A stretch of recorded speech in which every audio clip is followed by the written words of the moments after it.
রসুল পাক বলছে আমি আলী হতে আলী আমা হতে। হ্যাঁ হ্যাঁ লোকে কেমনে হয়, কেমনে বলে, এরা সবাই জাগতিক উপরে যে বিষয়টা দিয়া তারা দেখে বিষয়টা হচ্ছে, কিন্তু ভিতরে যে বিষয়, তো ভিতরে মনের নিয়তের বিষয়, ওইটা তার দেখা যায় না। দেখা যায় বাবা মোহাম্মদ আমা হতে, বলছে আলী, আমি আলী হতে আলী আমা হতে। মোহাম্মদ বলছি,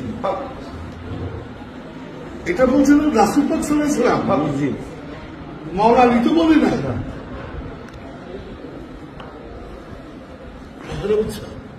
রসুল পাক বলছে আমি আলী হতে আলী আমা হতে। হ্যাঁ হ্যাঁ লোকে কেমনে হয়, কেমনে বলে, এরা সবাই জাগতিক উপরে যে বিষয়টা দিয়া তারা দেখে বিষয়টা হচ্ছে, কিন্তু ভিতরে যে বিষয়, তো ভিতরে মনের নিয়তের বিষয়, ওইটা তার দেখা যায়।